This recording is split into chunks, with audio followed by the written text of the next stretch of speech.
Parasite, Encore, and The Crew, The Quest for Planet 9. This is Staying In. I've been absolutely banging through my BattleTech models at work. It has been, I was saying, it's a very calming experience. Yeah. It's a very relaxing experience. Yeah. Hang on.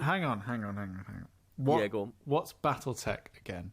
Oh, right, yeah, no. Okay, right. You can't just say, I've been having loads of fun with my hodgepodge 75s. I'm into BattleTech now. So it's a game from like the late 70s. It's a tabletop miniatures game. It's played on, you'll find this very exciting, hexes. So BattleTech, do you know there's a turn-based strategy game that's on PC? It's quite popular. It's made by the people who did the Shadowrun turn-based video game.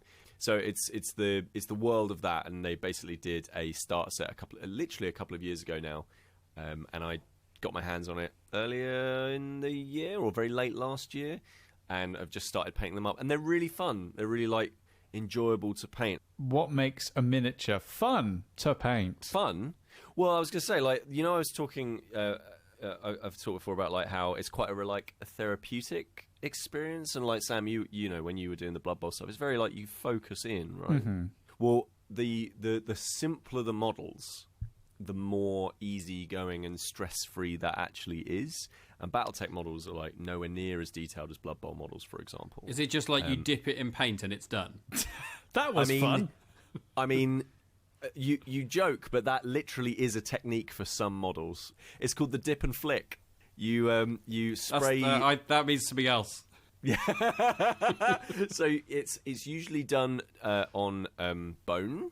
So it used to do this for skeletons a lot. So you used to spray them white, and then you used to make sure they're all built and stuff. And then you used to get the little pot of shade. So it's like a very thin what colour is it? Paint. What colour is the shade? Like a thin black paint. Okay, cool. And then you would dip it in that, and then you would literally flick it, and that would get rid of all the excess shade, and then you'd be left with one skeleton that's basically already done. You could do it with black or a very dark brown, stuff like that. And they're really simple. But these BattleTech ones are basically, they're mechs, right? They're just of course, they're blocks. They're just blocks. They're just big square blocks, and they just honk around in the battlefield, and they're just really nice to paint. I've just been zoning out with that stuff. I've just found it's very therapeutic. Have you been? Because obviously we're going to come see you soon, Sam, and that's why it got me thinking about you. Oh yes, with the Blood Bowl stuff. I know we're not. I know you've said no to us playing Blood Bowl. Well, it is only a 2-player game. Yeah, but 2 people can watch. It's a we can do our own little tournament. Yeah, a little tournament. Kris, Pete, keep yourself busy for the next 4 hours, because Dan and I are playing Blood Bowl. Yeah, we've got 4 turns to play.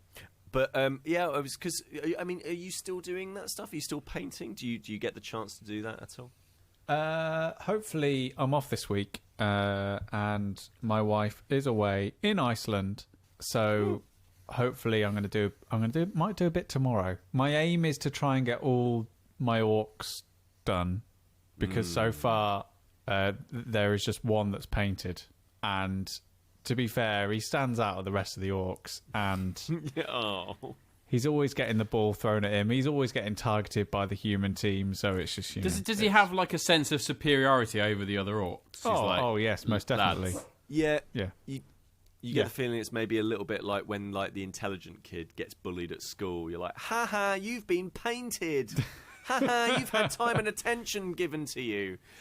Yeah, so unfortunately, the problem with...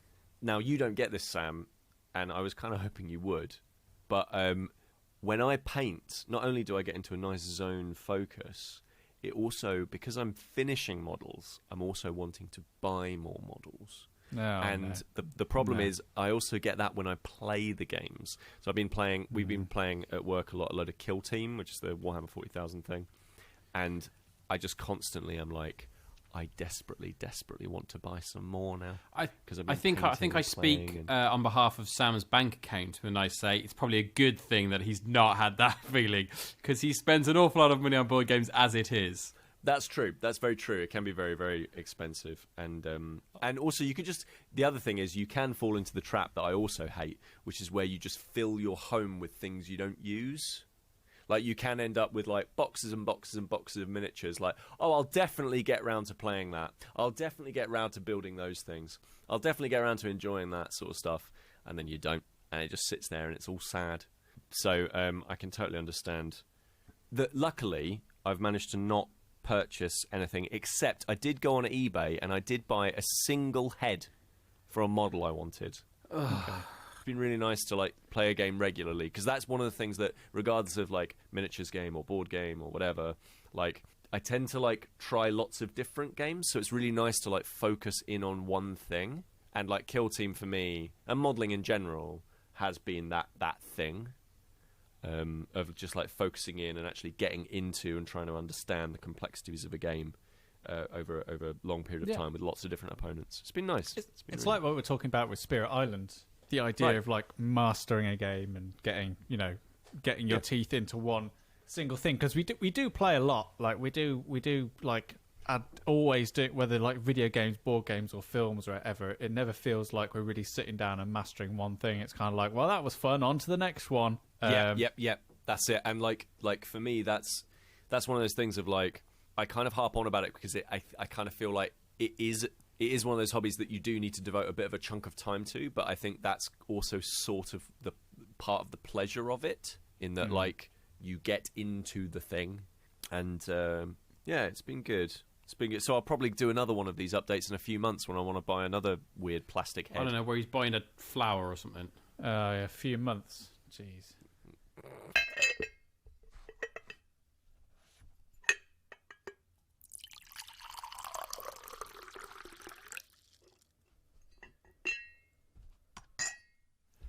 As you all know, the moons have coalesced. What's that thing that happens in The Witcher? The coalition of the spheres, the sphere uniting.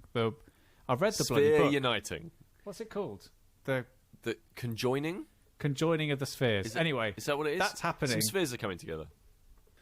For the first time since now it was Bristol, since we all met up in Bristol, it was raining. I'd like to say that was like April, May. Like no, I think it must have been. I think it was maybe after September, because I think Toby was already 2, and he would have been 2 in September. I don't know. I can't remember. I went to a wedding very soon afterwards, but who knows? We could look on Instagram and find out and look at the photos, but I'm not going to. Anyway, yes, for the first time since then, the 4 of us are going to be together again in the same place. Hooray! And I'm taking this so seriously that Kris and I had a dry run of the weekend last weekend.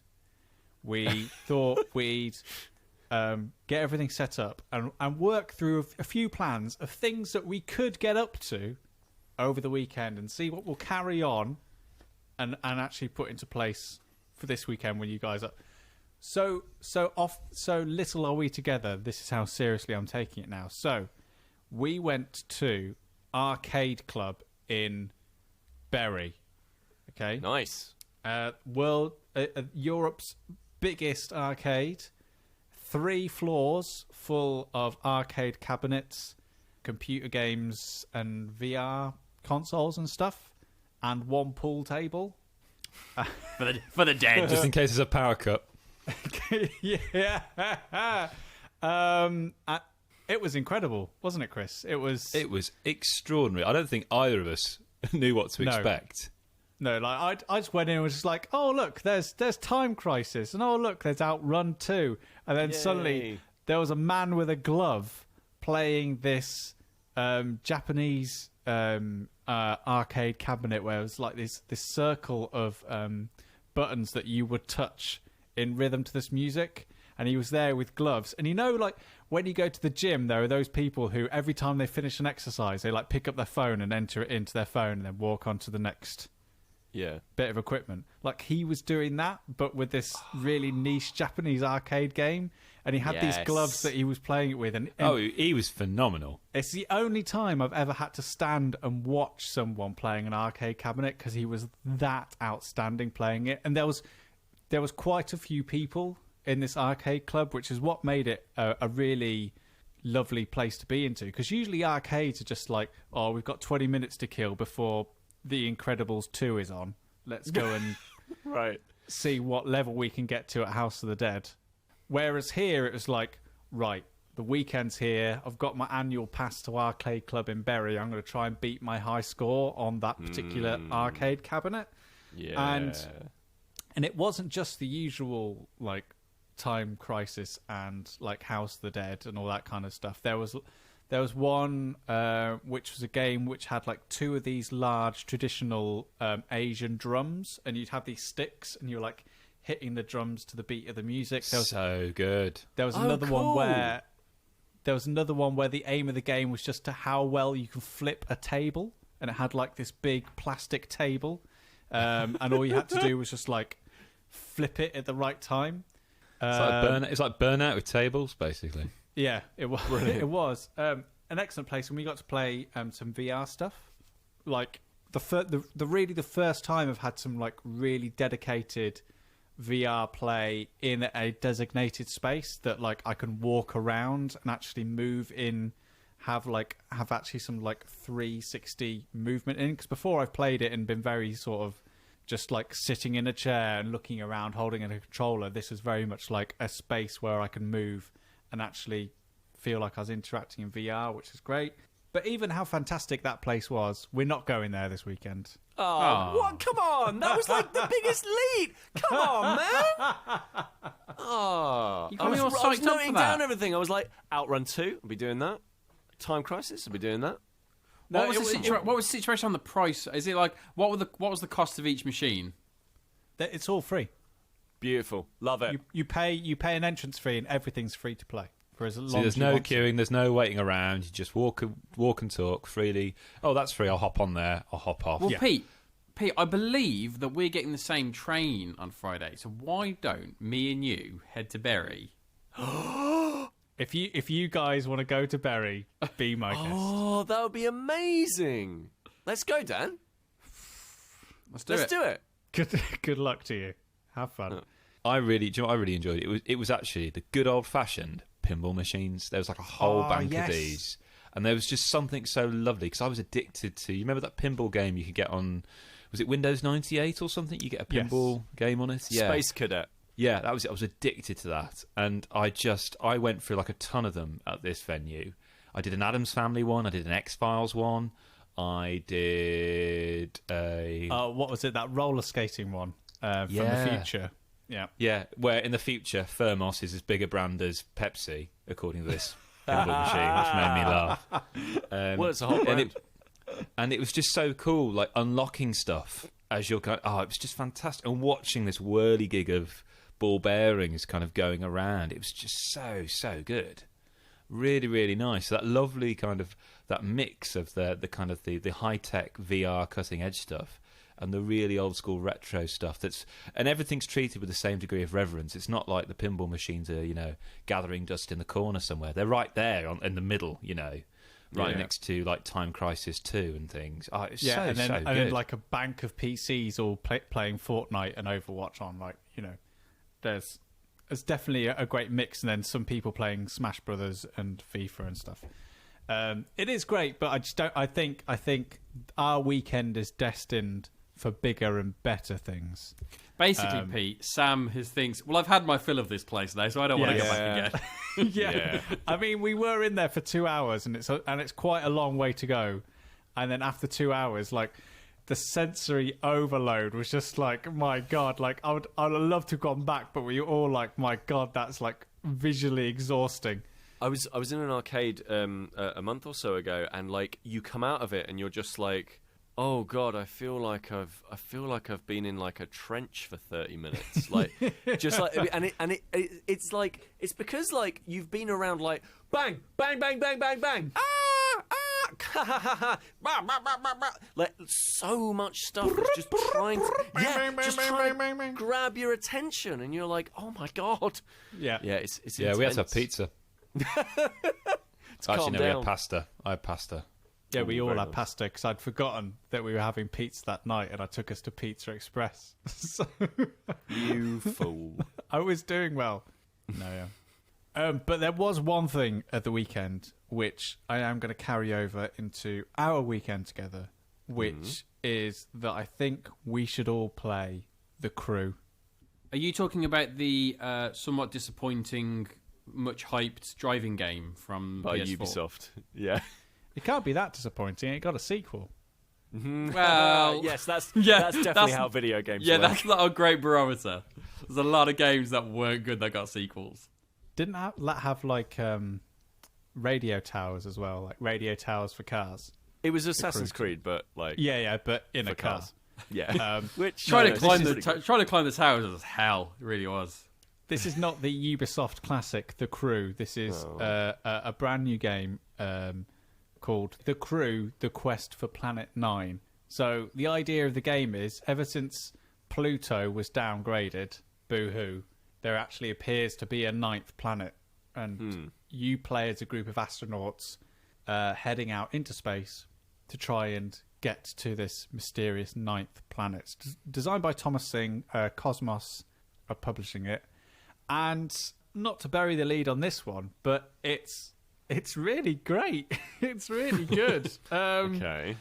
And we are definitely going to play it. It's a trick-taking game, but it's a cooperative trick-taking game. What do you mean by trick-taking game?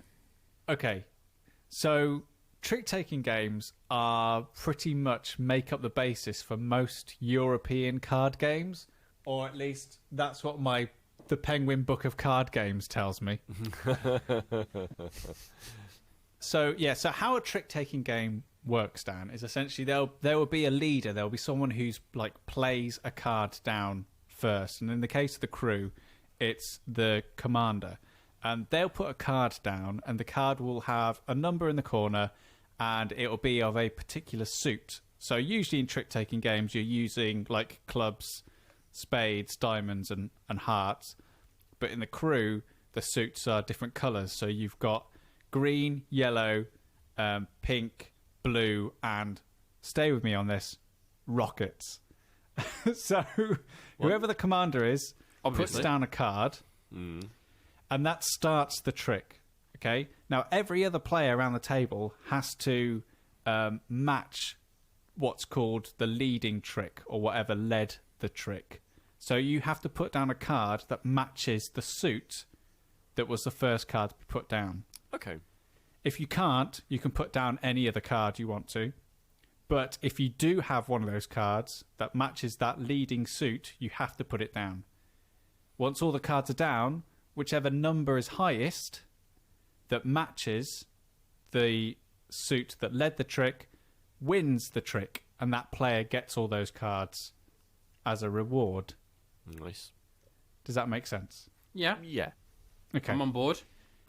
So that's essentially how The Crew works at its basis mechanics, but it does this lovely little twist on the trick-taking game. First of all, it's a cooperative trick-taking game. I was going to say, because that explanation didn't sound particularly cooperative.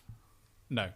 So it's a cooperative trick-taking game, and essentially what you're doing with The Crew is, before you start playing the game, you'll draw a card from this tiny little deck, and it'll give you, say, like purple 3 or yellow 5, and one member of the team, the challenge will be for them to pass that particular mission, is that they will have to win a trick that contains that card. Okay, so if you've got a purple 3, that's going to be tough. Yes. What makes it even tougher is you've got to do all this in silence. Brilliant. So imagine you're playing The Mind, but suddenly on top of it is this whole genuine like card game mechanic where you're not allowed to talk through the decisions that you're making or why you're putting down certain cards. And then you have the crew, and it's deceptively difficult, especially if you're like us four, where you have very little knowledge of what a trick-taking game is and how trick-taking games are essentially played. Because at first you think, oh, it's really easy. That's that card down. Yep, I've got the highest of that card. Put that down, and I'll win it.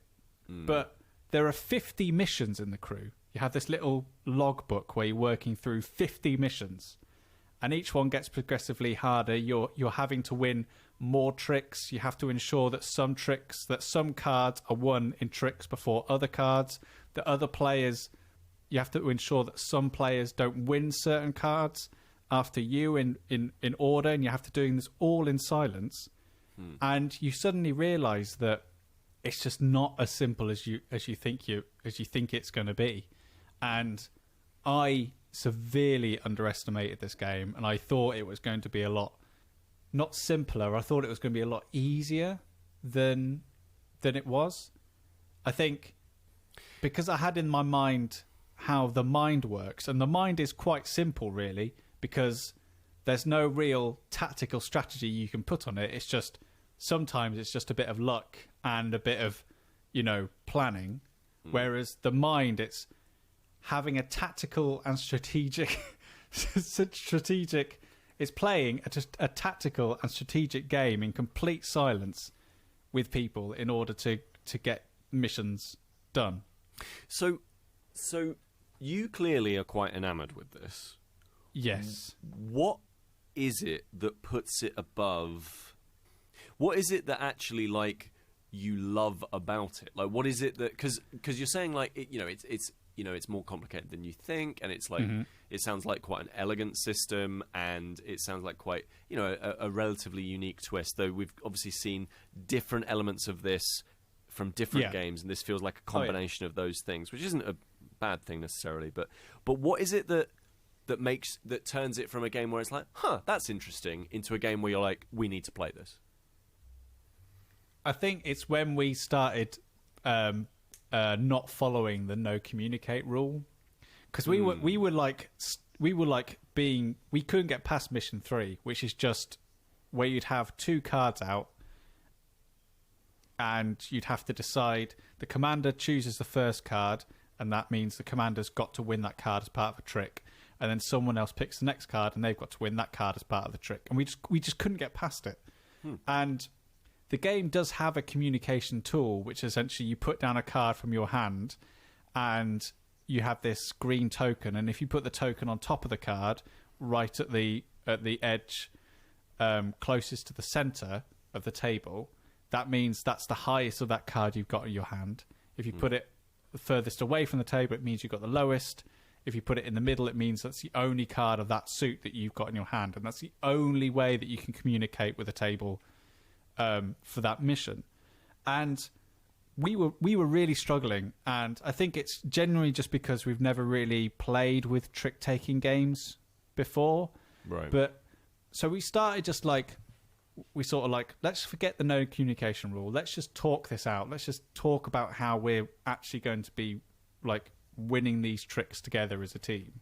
And it's when we figured out that to win a trick, one player would first have to deplete a certain suit from everybody's hand before we could even think about completing the mission objectives. Because how trick-taking games work is, if you don't have the suit in your hand, it means you can play any other card into the pile. So if someone needs to win something and they've got the highest card of that suit in the hand... No, if someone doesn't want to win something and there's a particular card it's really difficult to describe, but this is why it's so good, because it's just the puzzle of trick-taking. Say the card in the middle is pink, right? And Dan, you really want to win that card, but you don't have any pink cards in your hand. But Kris, the player to your right of you, has a pink 9 in their hand, and it's the only pink card they've got. Okay? So Pete, you think, the best thing to do is to play a pink card. But then Kris has got to play his pink 9, which means he's going to win that trick, and therefore we lose the mission. So in order for Dan to win this pink card, we've got to ensure that we know what other suits other people don't have in their hand. So we can start the trick with a suit that means that Dan can win it and make sure that no one else plays a card higher to ensure that Dan wins that trick. And like, just talking about it is starting to melt my brain a little bit. What concerns me is that it's starting to hurt my brain just hearing about it. But this was about an hour in, and the minute that snaps, that we realised that the way to actually win tricks was not to like, well, if you want to win the pink card, you've got to lead with a pink suit. Or if you want to win the yellow one, you've got to lead with a yellow one. The minute we realised that there's actually a greater depth and elegance to this game, we were like, okay, now, this is really superb. Like, this is genuinely, like, some interesting mechanics going on here. And so can everyone see everyone's cards? no. But that's the thing. Like, so if you put down a green card and then Kris puts down a yellow card, you know he's got no green cards in his hand. Are you making notes and stuff, or You can make notes if you want to, but you can like look at the last trick that was played. It sounds complicated, but really the hand sizes are really small. It actually amazes you how much like information you can take on board with this game when you're playing like just mission to mission, and you like start like building like, I know Kris hasn't got yellows, I know Pete hasn't got greens, so therefore if Dan wants to win this card, we need to start the trick here, and we need to do this. Because there's another part of the game which is, and I said I'd come back to it, which is rockets. Okay, there's a fifth suit which is rockets, because there's another mechanic in trick-taking games which is called the trump suit. And the idea is with the trump suit is whenever a rocket gets played, if it's the highest numbered rocket, it will always win the trick, no matter what suit led the trick. And your silence leads me to believe that no? I'll be honest. I was waiting for you to carry on because that made sense to me. that's it. The term "trump suit," other than making obvious jokes, that makes sense. It trumps everything that's right. on the table. Right. And because the commander is chosen because they have the 4 of rockets, the highest card in the game, you already go into every mission knowing that there's one person around the table that can win any trick at any time, as long as you play it correctly. So what do the numbers go up to on the cards? 9. 1 to 9. Except rockets, which is 1 to 4. And I think this is one of the reasons why this game works really well as a campaign structure, because if every game was like Mission 50, that's a horrifically steep learning curve. But equally also, if every game was Mission 1, it'd be a bit boring and a bit light. So knowing that you can ratchet up the difficulty level, but at the same time repeat earlier levels and not feel like there's no narrative so much attached to this per se.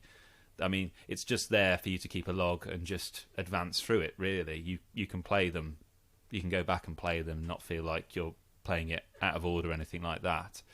But that means that you can kind of pitch your difficulty level really, really well. So say for Miracle on Miracles, Sam, me and Lisa, we get to level 16, and then we've got 2 new people who want to learn the game. Obviously, we're not going to jump straight into level 17 with them, but we can go, oh, hang on, let's just go back, I think, level 3. You've played a few trick-taking games? Yeah, I think level 3, we'll start with that one with you. Yeah. Great. Yeah. And it just feels really, really, for a long time, I haven't felt this in terms of a game about how fresh it feels and how different it feels. And I think that, again, comes from the fact I've just never really played many trick-taking games before, and the few that I have played, I've never really delved into with this much depth, because on the continent, in places like Spain, Germany, and Italy, and like Austria, especially, they have packs of playing cards which are specifically built for trick taking. Like they have their whole like decks are 32 cards in length, I think, and have specific like trump cards in them because they're it's a lot more a part of the general culture that like when we're growing up we're always just playing head, whereas in Germany and places like Italy, like I think they're just generally playing more trick taking games in general, and like so for me it just felt like an exceptionally fresh game, and after playing it I could not stop thinking about just scenarios, like how we would go about certain things. Like there's one mission which we haven't done yet, Chris, which is the commander goes around the table and asks everyone how they're feeling, and one person has to say they're feeling sick, and then that person is not allowed to win any tricks for that mission. So, and they may have a hand full of 9s. They may have a hand full of like the highest cards, and all they can do is communicate one card per mission. So how on earth do you like bend the mechanics of this game around trying to fulfill this mission request? And the manual is pretty overt about it. It says mathematically there's some times that are just like the card's going to be against you and it's just not going to happen. And there were a few times that we played into that a bit. We just thought, it's not going to happen. We're not going to win. But when we got more confident with that, when we felt like that in later games and like, we're not going to win, I feel like, I don't know if Chris you agree, you're a bit more like, hold on. I think we can do this. And when you actually finally like work through it, the satisfaction of being able to win those 2 little tricks on these early missions is just outstanding. Like imagine the feeling of the mind, but instead of being able to count to 100, you've been able to strategically and tactically figure out this like 1,000-piece jigsaw. Like or you've managed to plot all the colours of the rainbow in order. Yeah, it's a sensational bit of work. Yeah, it feels really fresh, really sharp, and I genuinely can't wait to see how Dan and Pete you react to it, because hopefully you'll see in it what I think Chris and I see in it.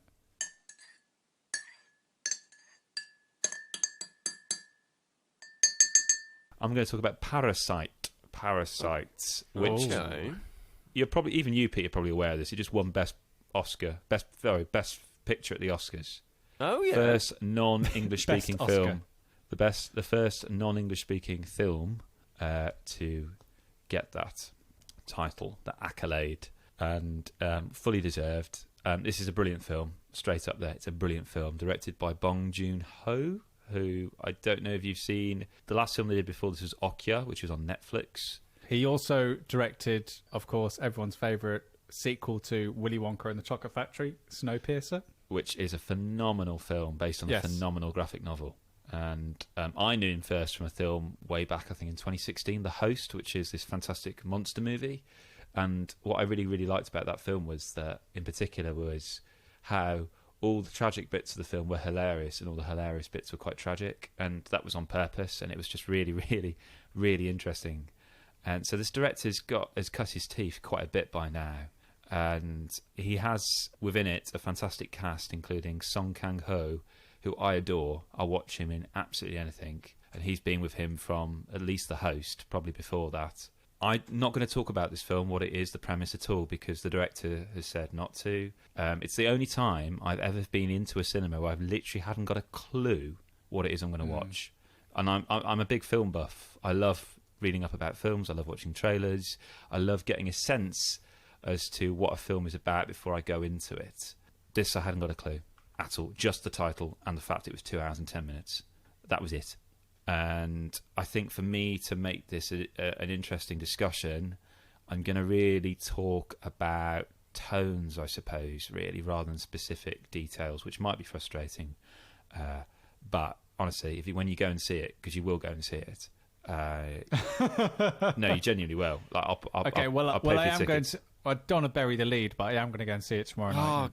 I might come and see it with you. So, right, it's also a film that demands repeated views. For me personally, it's because it is meticulously constructed. it's no secret that this director was heavily influenced by Alfred Hitchcock, and I know for a fact I can go back, rewatch it, and see those little clues that are hidden there. It's not like, Christopher Nolan's films are a bit like Rubik's Cubes, where you just get the Rubik's Cube scrambled, and the pleasure is unscrambling it in your head as you're watching it. The way he plays around with time. I think his new film Tenet's going to be like that. This isn't like that. It's more like a kind of a Swiss watch, where you can take great pleasure in being able to take it apart and look at the craftsmanship that's gone into how it's been assembled, and the pleasure lies in how it ticks over, and you can just kind of marvel at all this hidden symbolism that runs rife within it, really. And in terms of its mood, it's a really unsettling film. And I know what you're thinking when somebody describe something as unsettling, something that's a bit sickly, a bit sinister. What I mean by that is it's a film that never really settles. Like, it's really funny, but it doesn't get ridiculous. It's really tragic, but it's not really depressing. Well, it's socially relevant, but it's not didactic. It's not forcing a message down your throat that thinks, come on, man, you're preaching to the converted. It's exhilarating, but it's not exhausting. And it's quite measured, but it's not really boring. So that takes a really fine director who just knows his stuff, and I completely trust Joon-ho completely, and it is just an absolute blast. Chris, if you were able to go into this film and someone came up to you and said, "Hello, Mr. Darby, welcome to this tonight's show, Parasite. What would you like off the menu?" And you had to pick a food pairing to match the tone and viewing pleasure of Parasite. Bearing in mind, I'm going to go and see it tomorrow, and I'm on my own in the house all day, so I might as well make something to take with me. What meal would you pick off the menu as like a pairing dish for Parasite? I would pick a really simple stew, very simple stew, like a broth. But it's got some exotic kind of spices and herbs and very fancy things in it. But at its core, like a pho. Yeah, like a pho. But at its core, it is a very simple, earthy kind of. But there's also that flavour in there. You can't quite work out what it is until afterwards. You finish digesting it. You sat back on your couch and you're thinking, "That was it. Oh my gosh, I've just eaten that. Oh my gosh." And if I can't smuggle that into the cinema, will some fizzy cola laces be all right? Yeah, that'll do. But it's a film that kind of it burrows under your skin. It eats away at you. And I think you can't help yourself. But like how in The Last of Us they were inspired by those ants that get eaten by that parasite which takes over them, and basically, it's a bit like that with this film. Like, I kind of want to go out and tell people. I just want to get people to watch it so I can talk to somebody about the film. Because me and my partner, as soon as we walked out, we just couldn't stop talking about it, puzzling it through, thinking about it, but not wanting to think too much. Because if I really thought about it too much, it would really affect me for the whole of my day. So hang on, you are asking me, a man, to go to the cinema to watch Parasite and then come home alone for the rest of the period that this man is on his own until his wife returns from northern countries, having just said that if you're left alone with this movie too long, it might be. We'll be there soon. Yeah, it will be there soon. Yeah, but it's not. But but what state I'll be in, Dan? But it's not. What I can say is it's not a horror film. I'd say that for certain. It's just if I think about it too much, it's just oh my gosh. Just from listening to what you'd say in terms of the tones and the way it kind of made you feel, I'm trying to think of kind of what are the films that, obviously I'm not suggesting they are the same as Parasite in any way. I'm not talking about a direct comparison in terms of what the film is, but in terms of some of the themes and the tones you're talking about, it sounds to me that your kind of response to it was similar to the kind of film like Get Out. A lot of the things you mentioned in terms of your feelings, I got similar feelings from Get Out. Now, I'm not suggesting that the films are similar or the themes or the content or anything is the same, but that idea of unsettling stuff, that stuff that where you see it differently the second time round, or you think about it afterwards, would that be a fair comparison in terms of the feeling come away from it? Yeah, I think so, definitely. I think in terms of just that playing with genres as well. The director here, like Jordan Peele, he has his cake and he eats it. He doesn't stick with one genre. he fluidly moves between them back and forth, and it just keeps you on your feet as an audience. And also, like Get Out, this is a very socially relevant film, and it's going to be socially relevant, like Get Out, sadly, for a number of years to come, really.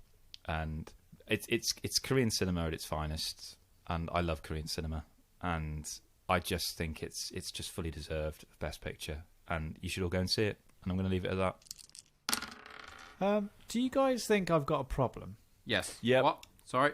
Move on. Okay, good. I'm glad, because I think I've genuinely got an issue with roll and write games.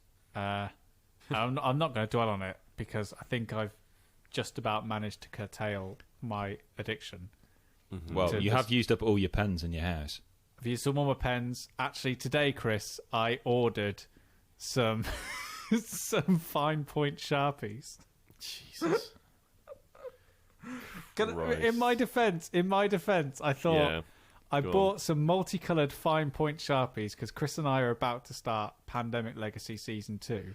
And I went up into the attic the other day and picked apart the bones of Pandemic Legacy Season 1 in order to find our character sheets from the first game. Because I thought maybe we could, it's been 71 years since the first disaster in Pandemic Legacy in Season 2.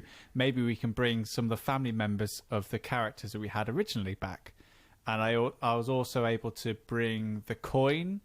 We had this American dime that we used to scratch off all the scratchy bits of the cards. So I've got that down. So it feels like we're really living the legacy on from the first game. Anyway, but what annoyed me was that how most of those cards were written. Like, some of them were written in biro and scratched on, and some of them in a thick permanent marker, and it looked really unprofessional.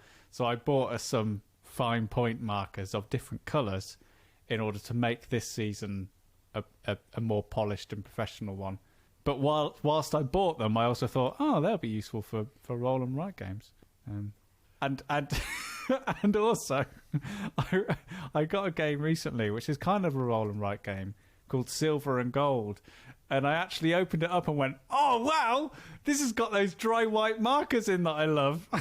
Oh, my God. He immediately took the lids off and stuck them up his nose. Because it's gotten that way now. But I think I found my last one for a while. And because I was thinking that I've really got to curtail this. I've got to stop buying roll and writes, because there's only so much the genre can do beyond rolling dice and filling in things. But there was a reason why I bought this one. This one's called Encore. But the reason I picked up this roll and write is that it's because it was designed by Inka and Marcus Brand, who, if you've been paying attention, are also the husband and wife designers behind the Exit series.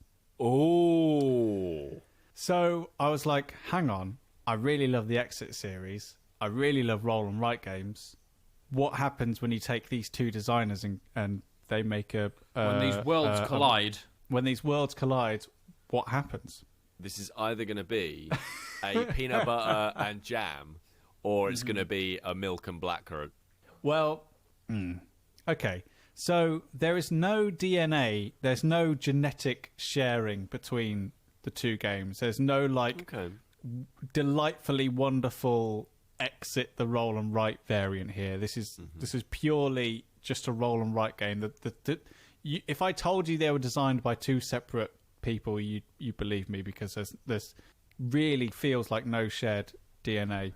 Encore's very simple. You have a grid of multicolored boxes and you roll 2 dice. One tells you what color box you'll be crossing off on this turn and how many of those boxes you can cross off.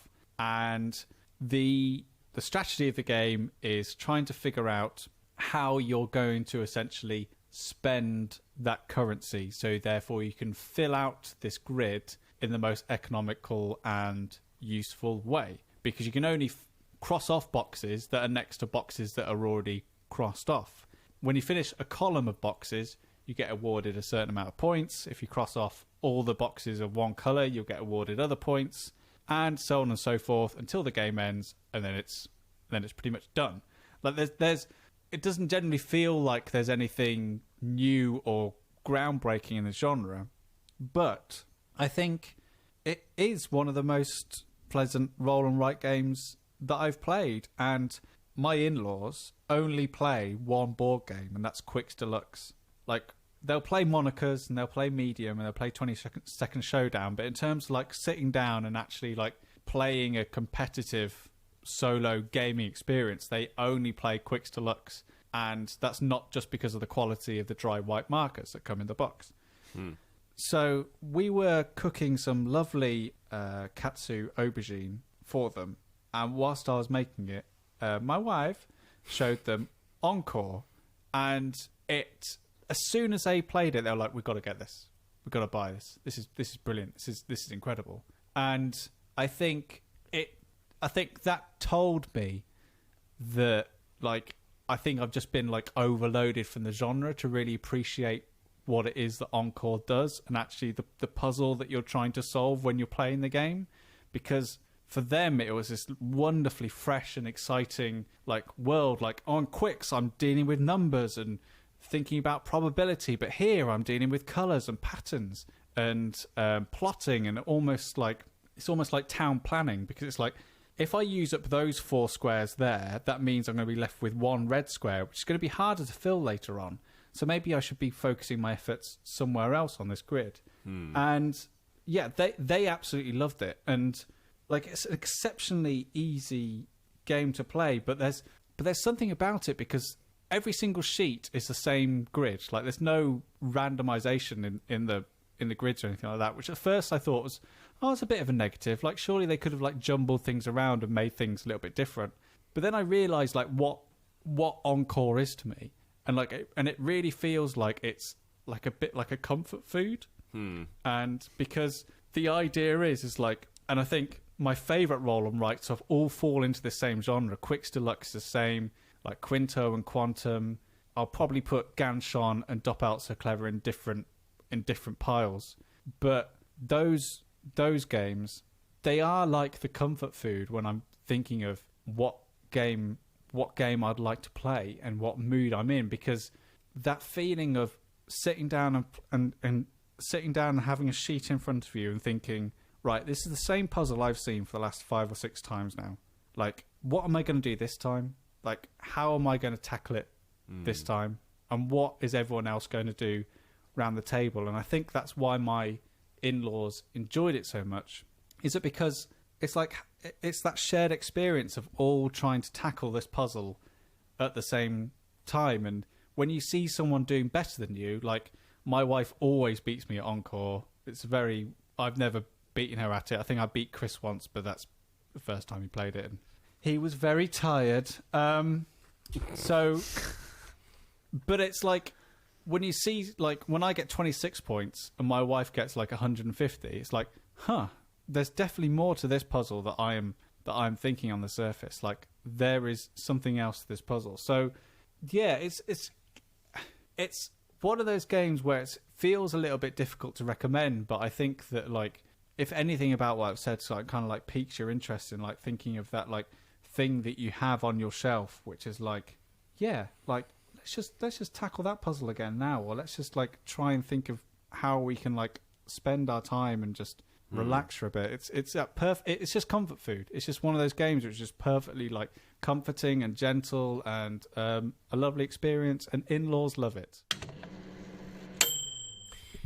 Kit Kat Chunkies are a waste of time, aren't they? Oh, What? No, Sam, what? I have heard some. Hang on, Sam. That is a pipe bomb to drop right there. I have heard some. Oh, look at me! Aren't I special? I've got really different opinions from Sam Turner. But Kit Kat Chunkies are a godsend, and how dare you? Why? Why? Why? They're a bigger version of the delightful Kit Kat. But a Kit Kat should be enough. No, It just should but be you know enough. what? You know what, Sam? So you know what, Sam? Sometimes it's not. Sometimes I just want a bit more chocolate, bit more flake. And you know what the Sometimes, Kit Kat Sam, Chunky I does want to that? buy 4 Kit Kats, melt them together to make one giant Kit Kat, and there's nothing Yeah, you can exactly. do to stop me. Dan, if you want to do that, I'm not going to stop you. But just, if you want more Kit Kat, get 4-finger Kit Kat. This is some. No. 2 fingers are enough. I picture you, Sam. I picture you're keeping your 4-finger Kit Kat in like one of those classic silver cigarillo cases. Yeah. yeah. And if you want a tastier Kit Kat, you get a timeout. Oh, Sam, I'm not having it. This is just. We've been doing this podcast for years now. Who'd have? This is the closest we've come, I feel, to ending. It's just contrarianism for the sake of it. I don't know if we can come back from these kind of opinions. No, I'm not having it. Bad opinions. Talking about bad opinions, we've had a question from someone lovely, Robyn Zwicker. They sent us it via one of the usual methods that we have: Twitter, Facebook, Gmail. stayinginpod@gmail.com is how you can email us.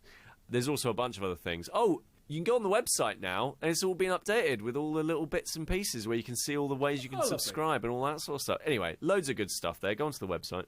So Robyn has a question for us, and bad opinions. Since we're giving them out, we should give one on as answers to this question, which is: have you ever had a crush on a cartoon character? Now, Kris, I'm going straight to you because you seem the most likely to have... He actually looks the most disgusted out of everyone. What do you mean by that? What do you mean I am the most likely to? What evidence? You look Pete, like Pete, you might I have think you are the something most for likely. Daffy Duck. Me? Why? What? Sorry. No. I basically, when I look at Kris... I'm really going to be disappointing here. I can't think of anything, really. You can't imagine... No, giving a nice little smooch to No. I don't know who would you smooch? Dan, who would you smooch that was a cartoon Well, character? I mean, I'm on the same side as Kris. I don't think I've ever had a crush on a cartoon character. However, for the sake of the conversation and the question, I'm trying to rack my brain to think who, looking back of cartoon characters, who I may have retrospectively had a crush on. Yeah. I'm feeling as though, because I mean, this is it's going to be a youth thing. It's not going to be something that's going to recently happen. It's not like I've watched a film the other day. Yeah, like, all right. oh yeah. Yeah. So I'm looking at my youth. So I'm then swaying towards probably Disney, because I watched a lot of Disney when I was young. So that kind of leads you into the kind of the Disney for me anyway. Disney princesses, that kind of thing. Because now I've got a genre of cartoon characters now. Come on, Dan. Dan, come on. Don't bury the lead. You've got to just say what you want to say. Yeah. Tell us. No, there's nothing I want to say. I'm trying to think of an answer here. I've got answers. I'm just waiting for everyone else. Yeah. So answers. I will go with Princess Jasmine from Aladdin. The Kit Kat of female cartoon crushes. Okay, Pete, what were you going to say? I had 2 when I was growing up. One was the Caramel Bunny. Okay, yeah, I'm on board with that. Right. Now, if you're not in the UK, then there'll be a link in the show notes. But basically, there's an advert that was played in my youth where there was like the Caramel Bunny, and she was very sort of like, I don't know, like it was meant to be a bit sort of like, she had a nice voice, basically. I think that was really the big thing for me. And then the other one, when I was about 4 or 5, I think I had a crush on Flounder. Flounder? Yeah, from The Little Mermaid. I mean, there's a lot to unpick there. I mean, there's an awful lot to unpick there. Oh my god! Oh my god! You can get Flounder costumes. Can you?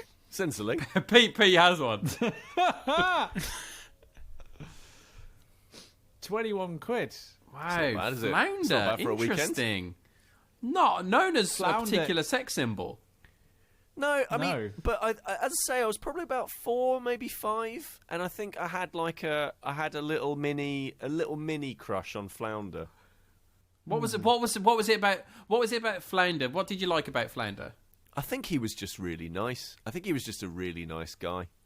I genuinely think it was just he was just nice to everyone, and also you could really hold on to him. So what about you, Sam? What? Okay. Obviously, this is all under the heavy caveat of time and obviously the depiction of women at that time, appealing to a very certain sort of demographic. It's all right, Sam. We've had fish and rabbits, so it's okay. Well, it's about to get worse. First of all, as a child, April O'Neil, Teenage Mutant Ninja Turtles. Yes, a classic.